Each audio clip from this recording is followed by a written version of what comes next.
नमस्कार दोस्तों, मैं रामाता शर्मा हमारे YouTube चैनल सुरभि क्लासेज में आप सभी विद्यार्थी और मित्रों का हार्दिक स्वागत करता हूं, अभिनंदन करता हूं।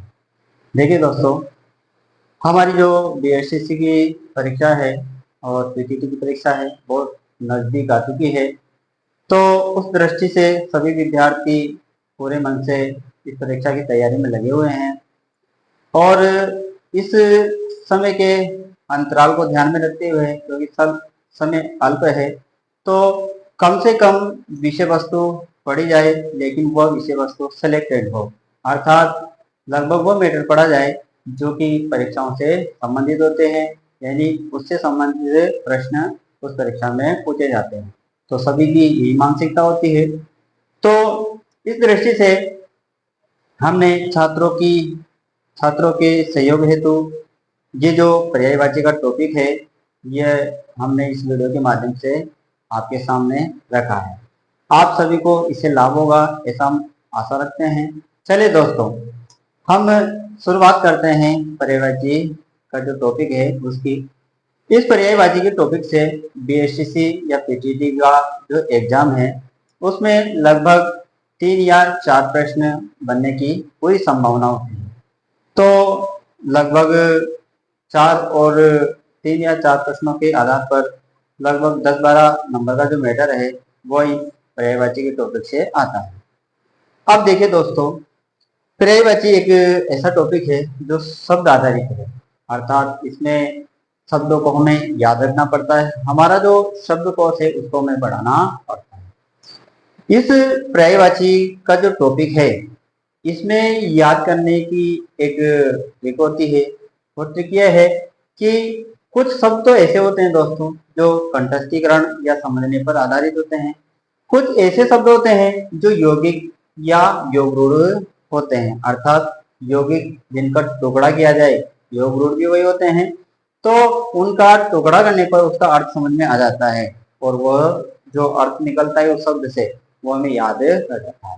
कुछ तो रूढ़ शब्द होते हैं जो कि उस शब्द के लिए हमेशा से प्रयुक्त होते आए हैं, तो वो तो हमें कंठस्थीकरण या समझने के आधार पर हमें याद रखने हैं।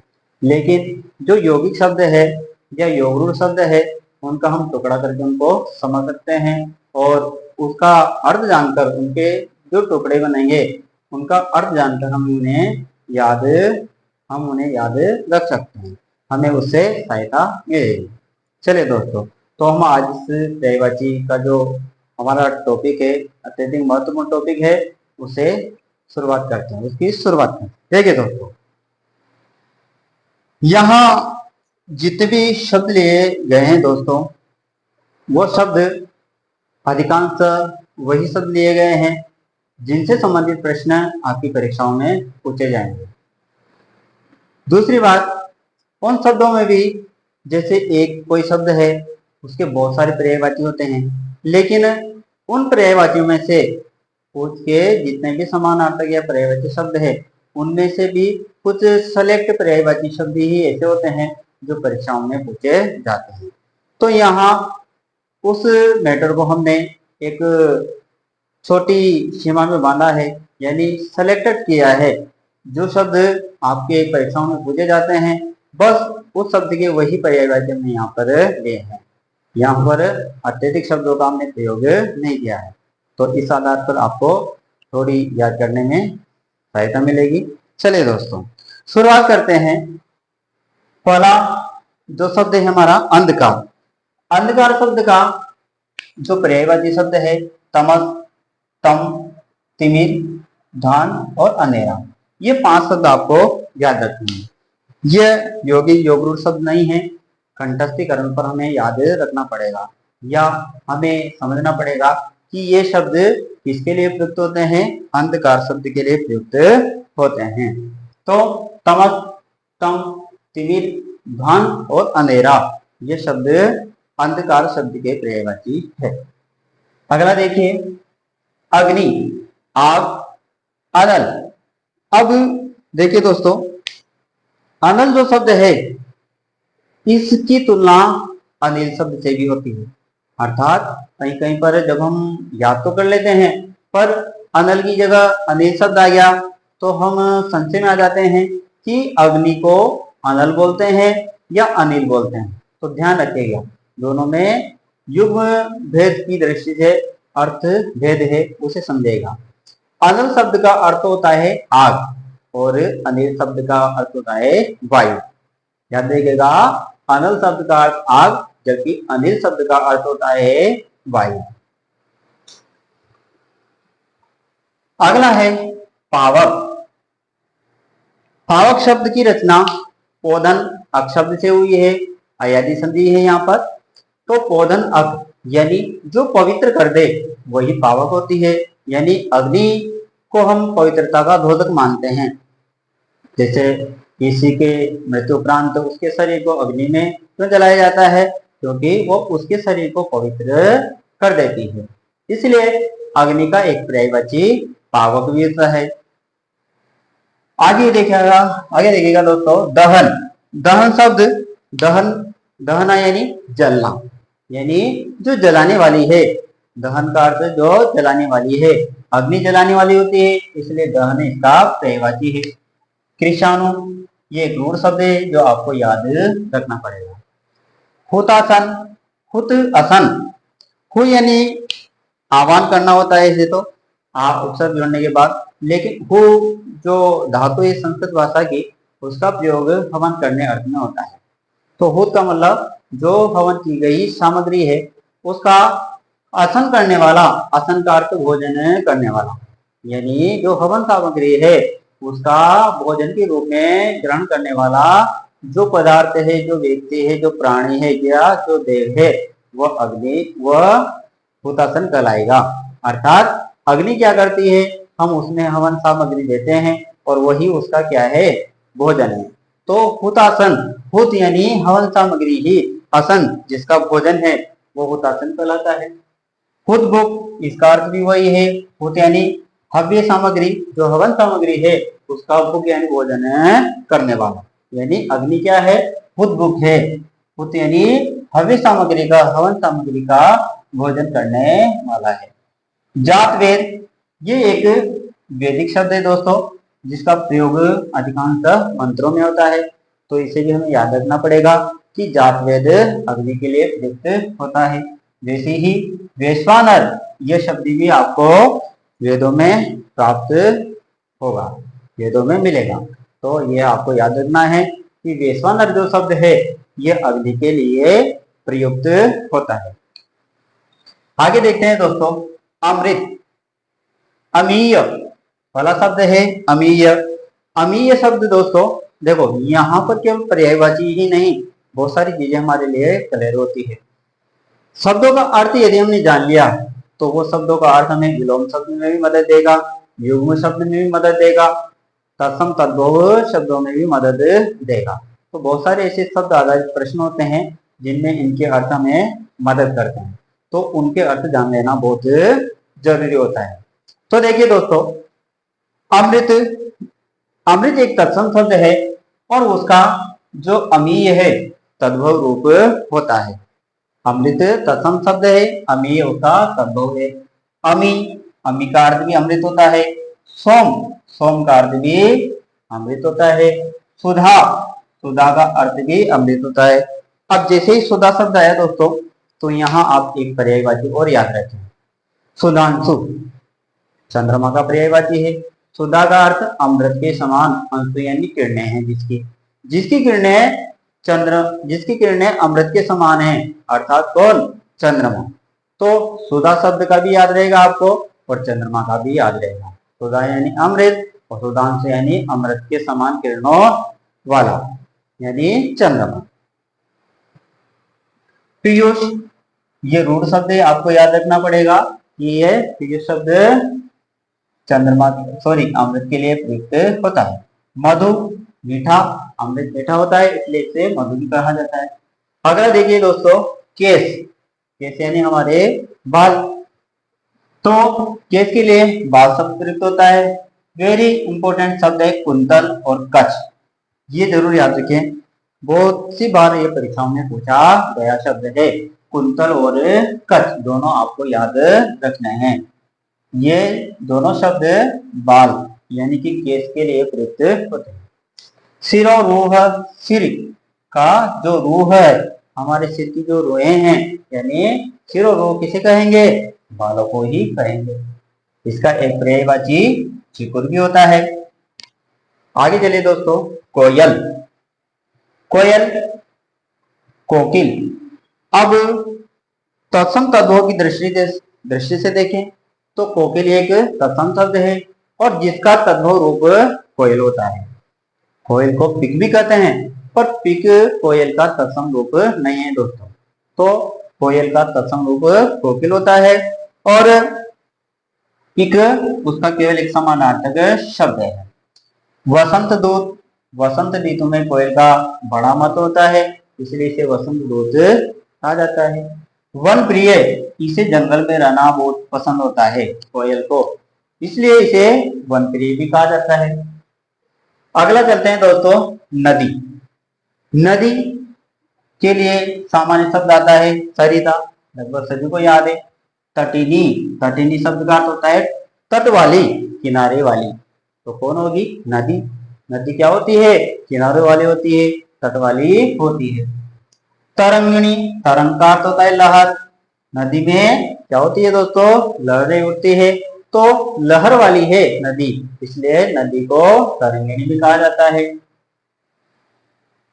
आपगा, आप यानी जल होता है, गा यानी गमन करना, यानी जल के साथ गमन करने वाली कौन होगी? नदी होगी। तो आपगा अर्थात जल, आपका अर्थ जल, गा यानी गमन करना, जल के साथ गमन करने वाली क्या कहलाएगी? आपगा कहलाएगी। शैलजा, शैल का अर्थ पर्वत, पहाड़ होता है, यानी जन्म लेने वाला। और किसी भी शब्द को स्त्रीलिंग बनाया जाता है तो आ जोड़ दिया जाता है, तो शैलजा मतलब स्त्रीलिंग शब्द निकलेगा। यदि जय होता तो पुल्लिंग शब्द निकलता। तो शैलजा यानी पर्वतों से उत्पन्न होने वाली, पहाड़ों से उत्पन्न होने वाली, अर्थात कौन? नदी। तो नदी को शैलजा भी कहा जाता है। निम्न का, निम्न का मतलब नीचे की ओर, गा यानी गमन करने वाली। जैसे जो नदी का जल होता है, हम जानते हैं स्वाभाविक रूप से वह ऊपर से नीचे की ओर क्या होता है? गमन करता है, इसलिए नदी को निम्नगा भी कहा गया है, यानी नीचे की ओर गमन करने वाली। अगला है सिंधु गामिनी। सिंधु मतलब समुद्र, गामिनी यानी गमन करने वाली, समुद्र की ओर गमन करने वाली सिंधु गामिनी कहलाती है, यानी नदी का प्रयोग। अगला देखिए दोस्तों, अगला है गंगा। गंगा शब्द के पर्यायवाची भी बहुत महत्वपूर्ण है। देखिए, सुर सरी, सुर का अर्थ देवताओं, सरी यानी नदी, जो देवताओं की नदी है वही क्या कहलाती है दोस्तों? गंगा कहलाती है, जो देवताओं की नदी है। इसका एक नाम जाह्नवी भी है। मंदाकिनी ये भी है, आप सब जानते हैं, एक धारा के रूप में है ना। 3 धाराएं आकर प्रयागराज में मिलती है, तो उनमें से एक धारा का नाम मंदाकिनी है। भागीरथी, भगीरथ, राजा भगीरथ इसको लेकर आया था, आप सभी को इसकी कथा याद है। तो राजा भगीरथ इसको पृथ्वी पर लेकर आया था, इसलिए उसके पीछे अनुगमन करके आई है, इसलिए इसे भागीरथी भी कहा जाता है। देव नदी, सामान्य अर्थ है देवताओं की नदी। देव आपगा, आपगा मतलब अभी हमने पढ़ा, आपगा मतलब नदी, देव आपगा अर्थात देवताओं की नदी। विष्णुपदी, विष्णु के, भगवान विष्णु के चरणों से निकली है, आप सभी को पता है भगवान विष्णु के चरणों से निकले, ब्रह्मा जी के कमंडल से, और भगवान शिव की जटाओं में समाहित हुई थी, इसलिए भगवान विष्णु के चरणों से निकलने के कारण इसका एक नाम विष्णुपदी भी पड़ा। त्रिपथगा, 3 रास्तों में गमन करने वाले, जैसे मैंने आपसे कहा कि ये 3 धाराओं में बहती हुई आती है और प्रयागराज में मिलकर एक धारा के रूप में परिवर्तित हो जाती है, इसलिए इसे त्रिपथगा भी कहते हैं, यानी 3 रास्तों में गमन करने वाले। अगला देखिए गणेश। गज आनन, गजानन, ये जो शब्द है गणेश शब्द, जो कि हमारे भगवान है गणेश जी, उनके लिए प्रयुक्त होता है। इसके जितने भी लगभग पर्यायवाची है उन सबका प्रयोग बहुव्रीहि समास में होता है, इसलिए एक महत्वपूर्ण पर्यायवाची है। तो ये यहाँ भी काम आएगा और वहां भी आपको सहायता प्रदान करेगा। गज आनन हाथी के समान जिनका मुख है, सब जानते हैं भगवान गणेश जी के जो मुंह है वो किसका है? हाथी का है, अस्थि का है। तो गजानन हाथी के समान मुख वाले या हाथी के समान मुख है जिनका, गजानन। लंबकर्ण, उनके कान कैसे हैं? बड़े बड़े हैं, इसलिए उन्हें लंबकर्ण कहा जाता है। हेरंब, ये उनका एक नाम है जो आपको याद रखना है। गणपति, जो गण है यानी देवता है उनके स्वामी गणपति कहलाए। एक दंत, उनका एक दंत यानी उनके दो दांत थे तो एक विच्छेद हो गया था, एक टूट गया था, एक ही रह गया था, इसलिए उन्हें एक दंत भी कहा जाता है। वक्रतुंड, तुंड यानी सूंड कैसी है उनकी? वक्र है, घूमी हुई है, टेढ़ी है। आप सब जानते हो उनका जो सिर है वो हाथी का है, गज का है। तो गज का जो सिर होता है वो घूमा हुआ, उसकी जो सूंड होती है वो घूमी हुई होती है, वक्र होती है, टेढ़ी होती है। इस कारण से गणेश जी का जो सिर है, उनकी जो सूंड है वो भी थोड़ी टेढ़ी है, इसलिए उन्हें वक्रतुंड कहा गया। लंबोदर, लंबा है उदर जिनका, उदर अर्थात पेट, है ना, पेट उनका क्या है? लंबा है, बड़ा है, इसलिए उन्हें लंबोदर भी कहते हैं। विनायक, उनका एक पर्यायवाची जो आपको याद रखना है। मूषक वाहन, यानी जिनका वाहन क्या है? मूषक है, तो वहा है, तो यह को मूषक बोलते हैं संस्कृत में। तो मूषक वाहन, जिनका जो वाहन है वो क्या है? मूषक है, तो वो मूषक वाहन भी कहलाए। तो ये गणेश जी के पर्यायवाची। अगला देखिए दोस्तों, गृह यानी घर, इसका पर्यायवाची है आलय, जैसे देवालय, देवताओं का आलय यानी निवास स्थान, घर। आवास सब जानते हो, भवन को भी घर बोलते हैं। निकेतन, ये भी ध्यान रखना है, निकेतन यानी निवास स्थान। धाम, धाम को भी घर का पर्यायवाची माना जाता है। गेह, ये बहुत इंपॉर्टेंट शब्द है ना दोस्तों, आपको याद रखना है। गृह शब्द का तद्भव रूप क्या बनता है? गेह। गृह शब्द का तद्भव रूप क्या बनेगा? गेह, इसलिए आपको ये याद रखना पड़ेगा, ये तत्सम तद्भव में भी काम में आएगा। निवास, ये भी इसका पर्यायवाची है। और देखें तो एक सदन भी होता है, सदन, सदन भी गृह शब्द का पर्यायवाची शब्द है। अगला लेते हैं दोस्तों, चांदनी। चांदनी शब्द का पर्यायवाची चंद्रिका। जो सना, ये भी इसका पर्यायवाची है, कौमुदी। और चंद्रमरीचि, चंद्रमा के समान किरणों वाली, और चांदनी, तो ये चांदनी शब्द के पर्यायवाची। आगे चलते हैं दोस्तों, झंडा, ये भी एक महत्वपूर्ण शब्द है जो कि इससे संबंधित जो पर्यायवाची है परीक्षाओं में पूछे जाते हैं। झंडा, इसका पहला पर्यायवाची है पताका, इसे ध्वज भी कहा जाता है, ध्वजा भी कहा जाता है।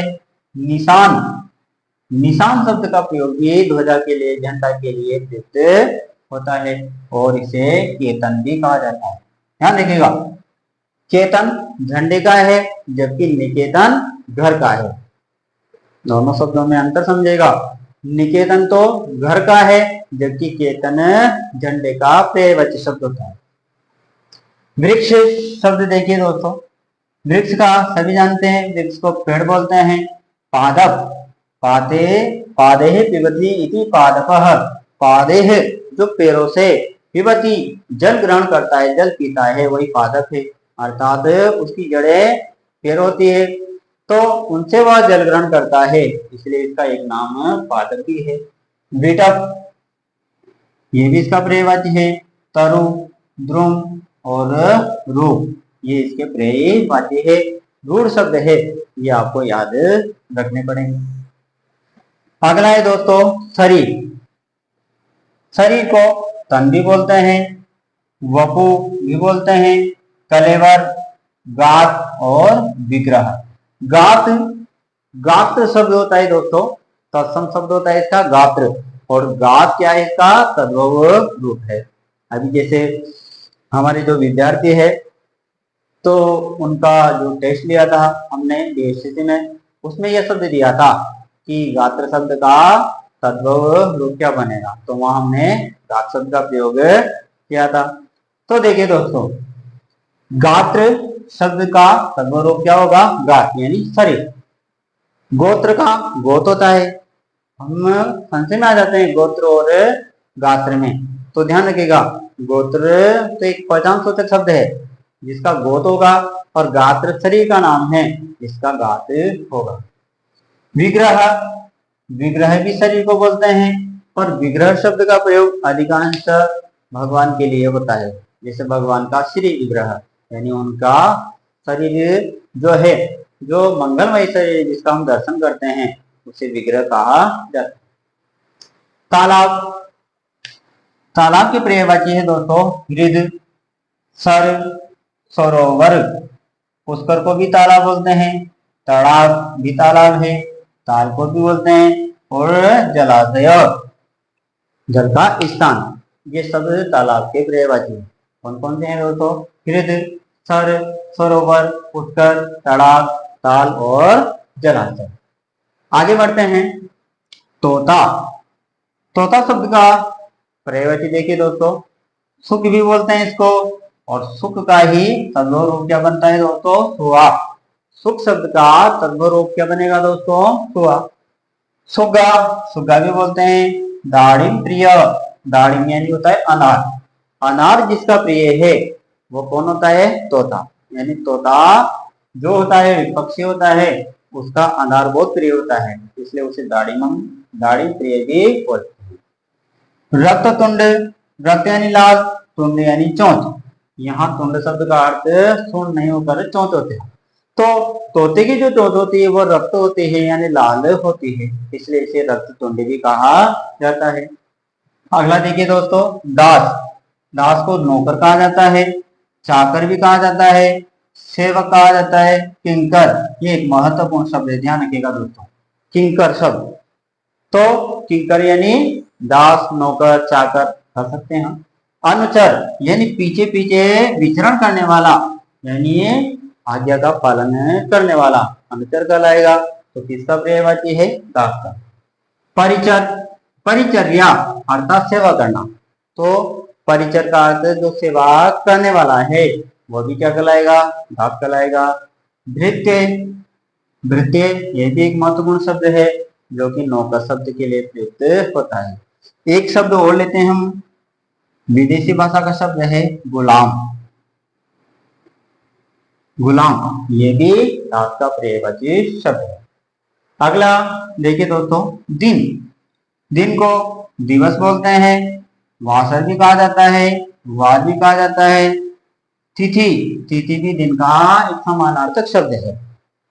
दिवा का अर्थ भी दिन होता है, प्रभा का अर्थ भी दिन होता है। देखिए दोस्तों, ये जो 17वां आप पर्यायवाची देख रहे हो, इस पर्यायवाची के शब्द का संबंध सूर्य के पर्यायवाची शब्दों से है। यदि आपको इसके पर्यायवाची याद है तो आपको सूर्य के पर्यायवाची, कुछ पर्यायवाची आराम से आपको याद रहेंगे। जैसे दिवा, पीछे कर जोड़ दो, दिवाकर दिन को करने वाला, प्रभाकर प्रभा को करने वाला, दिन कर दिन को करने वाला, तो इस सूर्य के पर्यायवाची हो गए। जंगल देखिए दोस्तों, जंगल, जंगल को अरण्य बोलते हैं।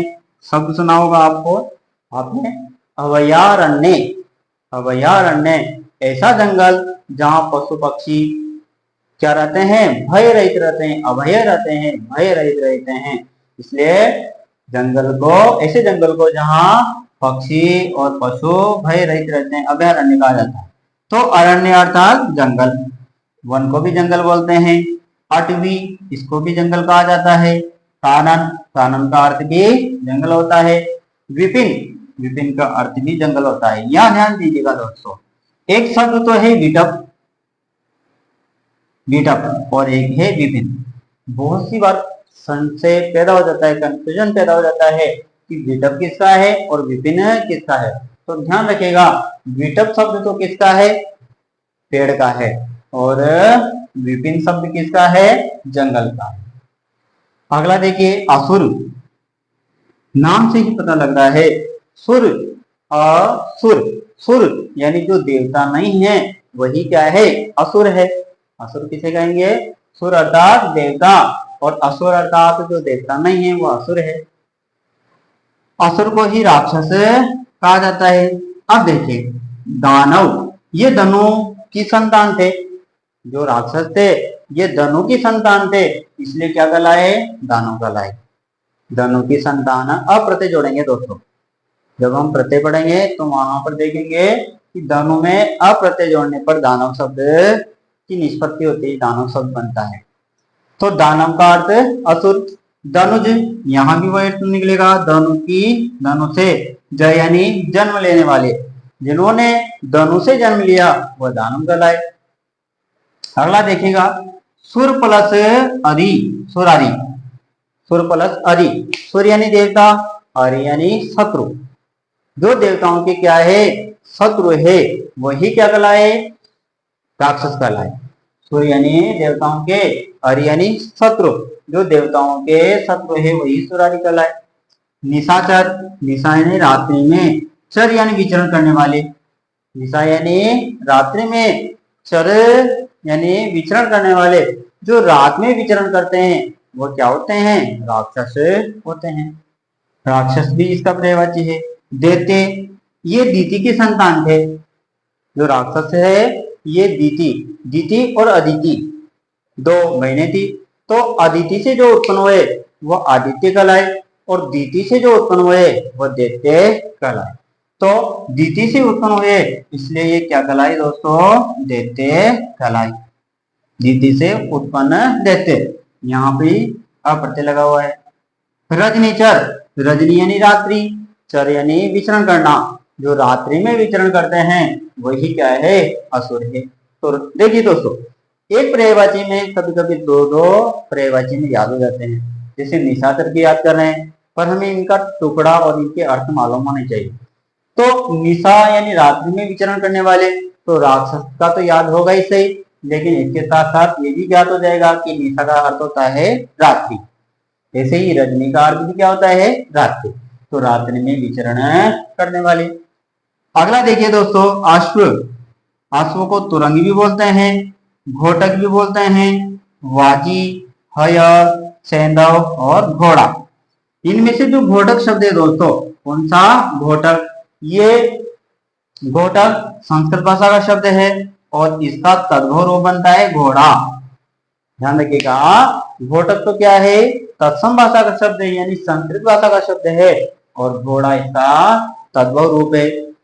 ठीक है दोस्तों, तो घोटक और घोड़ा, तुरंग, बाजी, हय और सैंधव, ये आपको याद रखने हैं कि ये सारे शब्द अश्व यानी घोड़े के क्या है, पर्यायवाची है। अभिजात, देखिए दोस्तों ये शब्द अधिकांश पर्यायवाची शब्दों में नहीं पूछा जाता, बहुत कम चांस होते हैं, लेकिन फिर भी हमने यहाँ क्यों लिए, क्योंकि इन शब्दों का प्रयोग कभी कभी युग्म शब्दों में हो जाता है, या कहीं विलोम शब्दों के रूप में भी प्रयोग में लिया जाता है। तो हमें इनका अर्थ मालूम हो जाए, इसलिए हमने ये शब्द भी यहाँ लिए हैं। अभिजात, अभिजात यानी जात यानी उत्पन्न होना, अभि यानी उच्च कुल में, उच्च कुल में जो उत्पन्न हुआ है वो अभिजात कहलाएगा, यानी योग्य। श्रेष्ठ होता है वह, संभ्रांत होता है, विशिष्ट होता है, और उच्च कुल में उत्पन्न है, इसलिए पुल्लिंग भी उसे कहा जाता है। ये इसके अर्थ है, समानार्थक शब्द है, योग्य, श्रेष्ठ, संभ्रांत, विशिष्ट और पुल्लिंग। अगला शब्द है आवाज, ये भी पर्यायवाची के रूप में कम पूछे जाते हैं, लेकिन विलोम शब्दों के रूप में कहीं पर भी इसका प्रयोग मिल जाएगा, युग्म शब्दों में मिल जाएगा। तो आवाज को शब्द भी कहा जाएगा, ध्वनि, स्वर और रव। रव शब्द विशेष रूप से याद रखें, जैसे संधि, विसर्ग संधि के अंतर्गत हम पढ़ते हैं नीरव, जो रव रहित होती है, जो आवाज रहित रहता है वो स्थान नीरव कहलाता है। ठीक है दोस्तों, तो ये शब्द है ना, इन शब्दों के पर्यायवाची, ये हमें हमने वही शब्द कलेक्ट किए हैं जो अधिकांश परीक्षाओं में पूछे जाते हैं, और इनका इनकी अधिकता हमने नहीं ग्रहण की है, केवल सेलेक्टेड मैटर ही लिया है। तो आप इनको बिल्कुल रोज डेली एक रूटीन बनाएं कि आज मुझे 20 तो पर्यायवाची शब्द बिल्कुल याद करना है। पर्यायवाची शब्दों की एक खासियत होती है दोस्तों कि इनको रोज डेली पढ़ना पड़ता है, तब जाके ही आपको याद रहेंगे। इसलिए डेली रोजाना इनका अभ्यास करते हैं, प्रतिदिन इनका अभ्यास करते हैं। अब आगे बढ़ेंगे तो आप इसका स्क्रीनशॉट ले सकते हैं।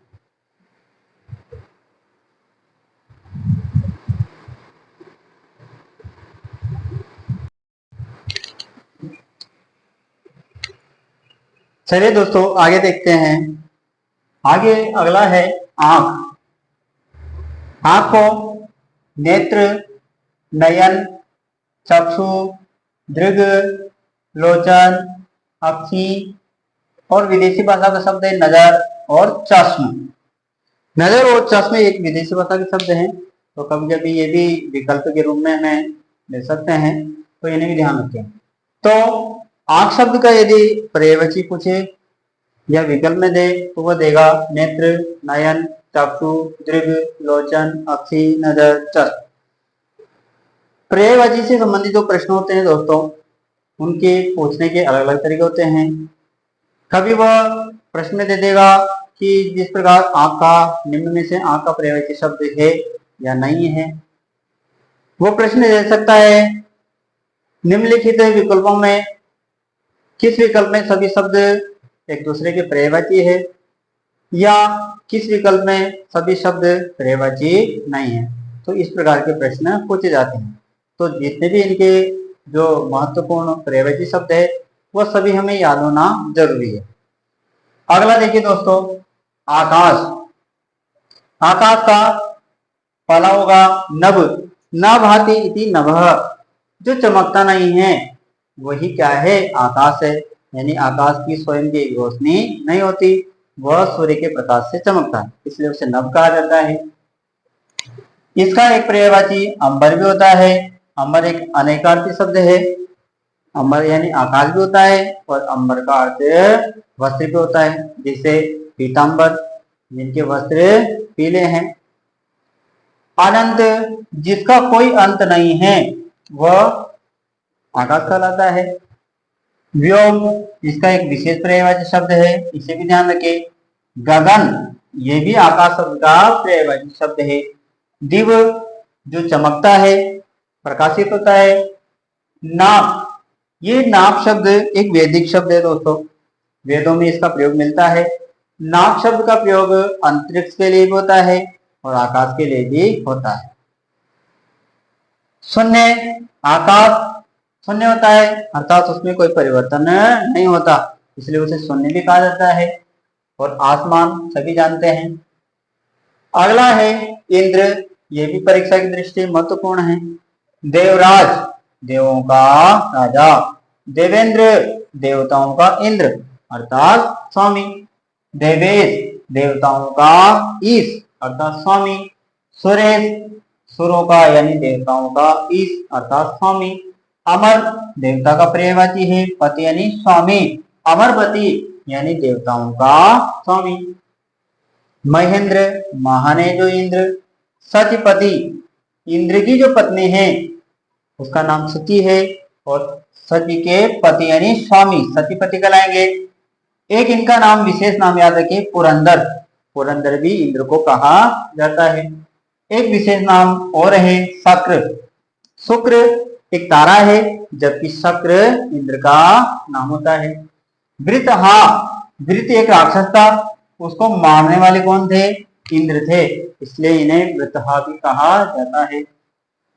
अगला है दोस्तों इच्छा। इच्छा शब्द की पर्यायवाची अभिलाषा, आकांक्षा भी है। चाह, लिप्सा, कामना, लालसा, तमन्ना, ईहा, स्पृहा, ये सभी शब्द इच्छा शब्द के पर्यायवाची है। इनमें भी आप स्पृहा, ईहा, लिप्सा, ये थोड़ी कठिन शब्द है, तो इनको जरूर याद रखें। स्पृहा यानी इच्छा, ईहा अर्थात इच्छा, और लिप्सा इसका अर्थ भी इच्छा होता है। आगे चलते हैं दोस्तों। इंद्राणी यानी इंद्र की पत्नी, उसे सची कहा जाता है। इंद्र की वधु है, बहू है। पुलोमजा पुलोम की पुत्री पुलोमजा कहलाए। और इंद्रा ये इंद्राणी शब्द के क्या है दोस्तों, पर्यायवाची है। कौन कौन से, सची, इंद्रवधु, पुलोम की पुत्री पुलोमजा और इंद्रा। आगे चलते हैं। कामदेव, अभी जो टेस्ट लिया था उसमें भी इस शब्द का प्रयोग आपने देखा होगा प्रश्न के रूप में। मदन कामदेव को कहा जाता है। मनमथ मन को मतने वाला, मन को मतने वाला भी कामदेव कहलाता है। काम चाहना उत्पन्न करने वाला। मनोज मन में उत्पन्न होने वाला, मन से उत्पन्न होने वाला मनोज। स्मर इससे भी ध्यान रखिए, स्मर भी कामदेव का पर्यायवाची। अनंग आपने देखा होगा दोस्तों, कुछ धार्मिकता के आधार पर देखा होगा कि भगवान शिव ने कामदेव को जला दिया था। कामदेव ने भगवान शिव की तपस्या भंग कर दी थी और भगवान शिव का तीसरा नेत्र खुला और उन्होंने कामदेव को भस्म कर दिया। तभी से इनका नाम अनंग हुआ। और अंग जिनका कोई अंग नहीं है वो अनंग कहलाए, तब से इन्हें अनंग कहा जाता है। कंदर्प भी कहा जाता है इन्हें। पुष्पचाप और पुष्पधनवा, इनके पास पुष्प के ही क्या होते हैं, चाप यानी पुष्प का ही धनुष है, पुष्प के ही बाण है, तो इन्हें पुष्पचाप पुष्पधनवा कहा जाता है। इनकी पत्नी का नाम रति है, इसलिए इन्हें रतिपति भी कहा जाता है, रति के स्वामी। मनसिज मन से उत्पन्न होने वाले हैं, इसलिए मनसिज कहा गया। और मकरध्वज भी इन्हें कहा जाता है। तो याद देखिएगा, महत्वपूर्ण है। मदन, मनमत, काम मन से उत्पन्न, मनोज, स्मर कोई अंग नहीं है इसलिए अनंग। कंदर्प, पुष्पचाप, पुष्पधनवा इनके धनुष और बाण पुष्प के है। रतिपति पत्नी का नाम रति है, इसलिए इन्हें रतिपति कहा जाता है। मनसिज मन से उत्पन्न है और मकरध्वज भी कहा जाता है। अगला देखिए दोस्तों, किनारा। इसका तीर, तट होता है, कुल, छोर और पुलिन, ये किनारा शब्द के पर्यायवाची है। तीर, तट, कुल, छोर और पुलिन। इनमें से एक शब्द है दोस्तों कुल। ये शब्द युग में भी प्रयोग में लिया जाता है। एक कुल होता है, एक कुल होता है। यदि क के छोटे योग की मात्रा हो तो उस कुल का अर्थ या तो योग होगा या वंश होगा। जैसे इनका कुल योग कितना हुआ, यानी योग टोटल। और एक कुल का अर्थ वंश भी होता है, लेकिन यदि बड़े योग की मात्रा है तो फिर इस कुल का अर्थ केवल किनारा ही होगा। किरण, यह भी महत्वपूर्ण है। किरण किसे बोलेंगे, रश्मि, अंशु, कर, कला, मरीचि और मयूख, ये किरण शब्द के पर्यायवाची है। रूढ़ शब्द है दोस्तों, तो इनको आपको याद रखना पड़ेगा, बार बार अभ्यास कीजिए। तो रश्मि, अंशु, ये अंशु शब्द बहुत सारी जगह आपने देखा होगा। चंद्रमा के, विशेषकर चंद्रमा के पर्यायवाची में तो देखा ही है। हिमांशु है, सुधांशु है ना। तो अंशु का अर्थ है किरण, हिमांशु यानी ठंडी किरणों वाला। तो रश्मि, अंशु, कर, कला, मरीचि और मयूख, ये किरण शब्द के पर्यायवाची। अगला देखिए दोस्तों, देवता। अजर जरा रहित है, यानी देवता कभी बूढ़े नहीं होते, जरा रहित है इसलिए इन्हें अजर कहा जाता है। अमर मृत्यु रहित है, इसलिए अमर कहा जाता है। सुर सभी परिचित हैं, सुर भी देवता होते हैं, देव होते हैं। और अदिति की संतान है, इसलिए आदित्य कहलाए। जैसे दीति की संतान दैत्य कहलाए, इस प्रकार ही अदिति की संतान आदित्य कहलाए। आगे देखिए दोस्तों, अगला है नारी। नारी शब्द का पर्यायवाची है ललना। पहला क्या है दोस्तों, ललना। दूसरा स्त्री, तीसरा महिला, चौथा अबला। बल रहित है, इसलिए नारी को अबला भी कहा जाता है। वामा, पुरुष के वाम भाग अर्थात बाएं भाग में वो विराजती है जब विवाह बंधन में बनती है, तो इसलिए उसका स्त्री को, पत्नी को या नारी को वामा भी कहा जाता है। सब परिचित है, औरत भी कहा जाता है। कामिनी यानी प्रिय होती है पति की, इसलिए कामिनी कहा जाता है। भामिनी रमणी और वनिता ये सब स्त्री के पर्यायवाची है या नारी शब्द के पर्यायवाची है। अगला देखिए दोस्तों, नाव। नाव को तरणी, तरणी यानी पार लगाने वाली, तरी इसका भी अर्थ पार लगाने वाली, और नैया शब्द जानते हो। तो नाव शब्द के यदि महत्वपूर्ण देखें तो ये तरणी शब्द बहुत महत्वपूर्ण शब्द है। एक तो तरणी होता है, एक तरंगिणी होता है। तरणी यानी नाव, तरंगिणी यानी तरंगिणी लहर वाली अर्थात नदी, और एक तरुणी होता है, तरुणी का अर्थ होता है युवती।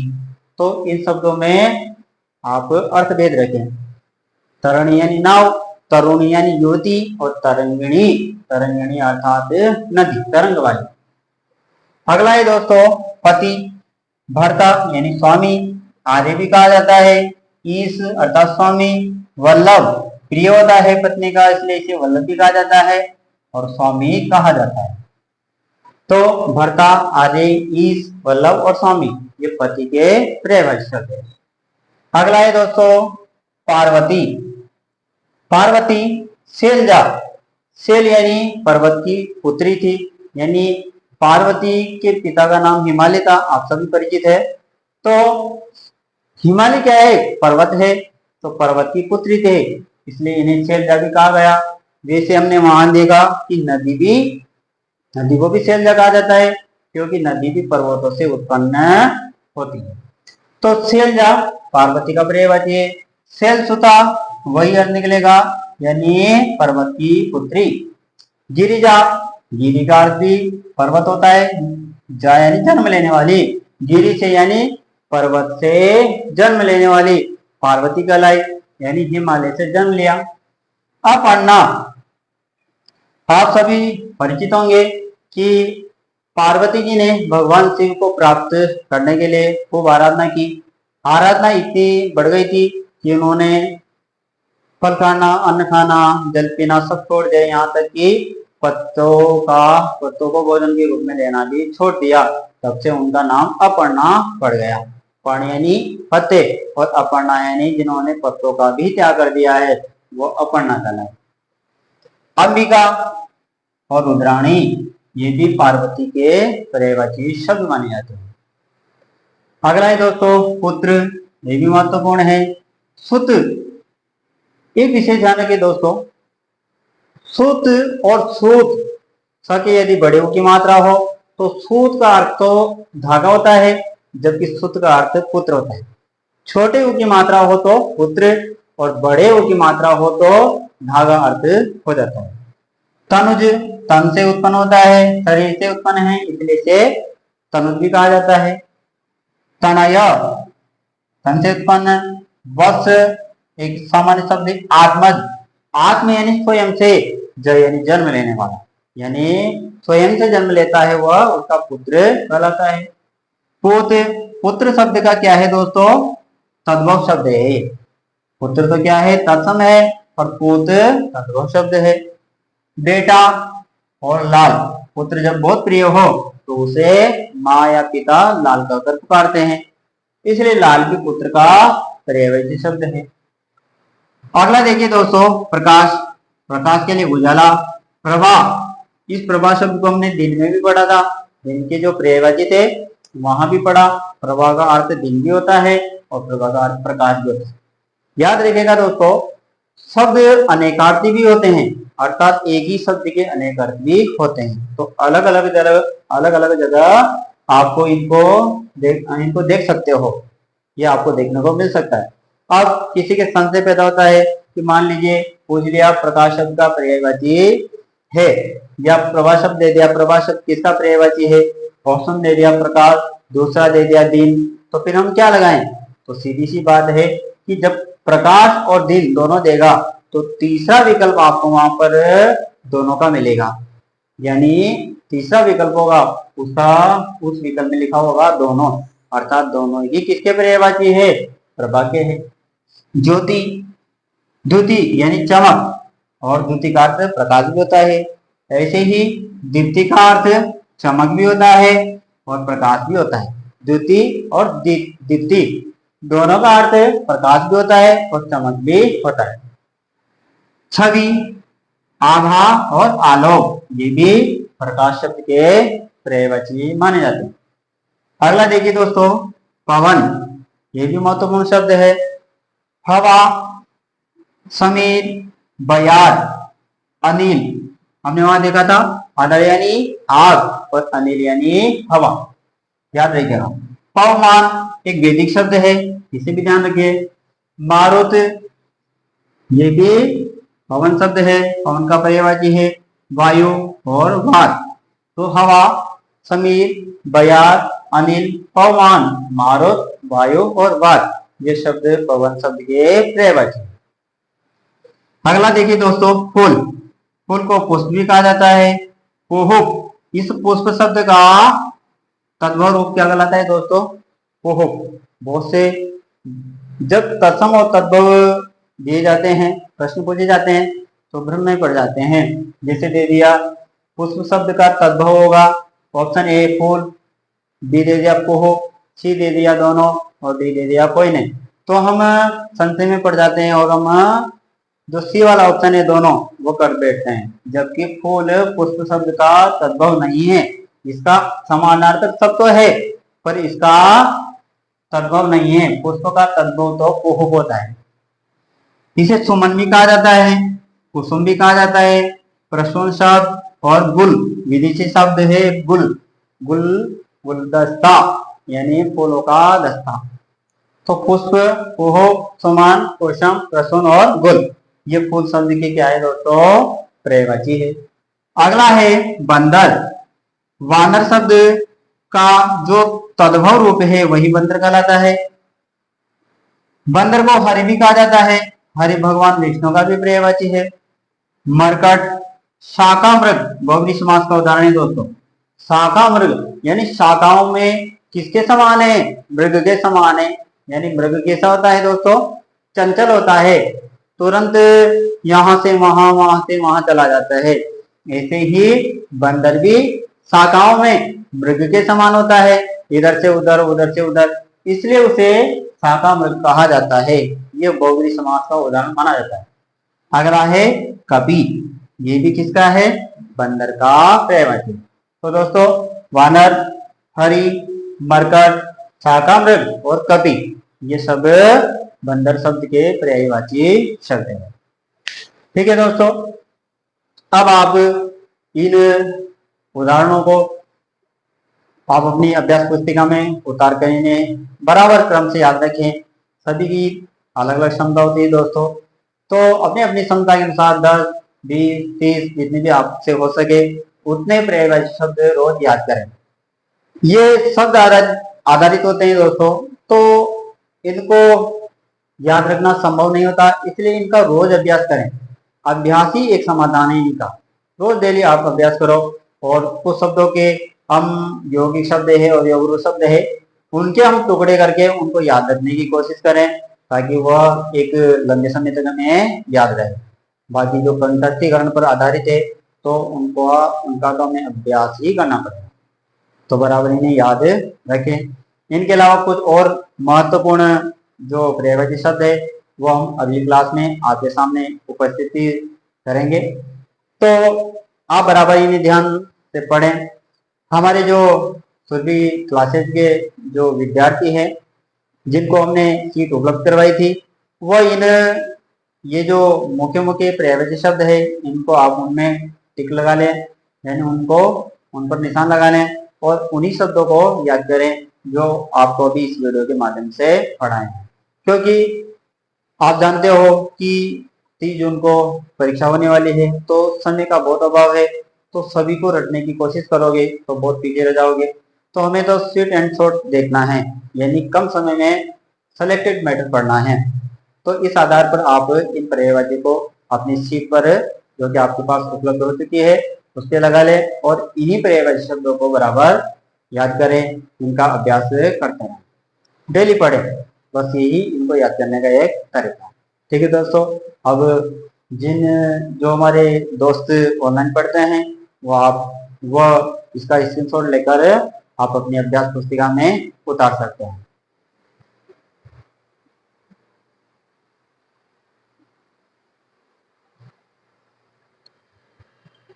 ठीक है दोस्तों, अगली क्लास में हम जो बचे हुए पर्यायवाची शब्द है उनको लेकर फिर उपस्थित होंगे। तब तक के लिए धन्यवाद।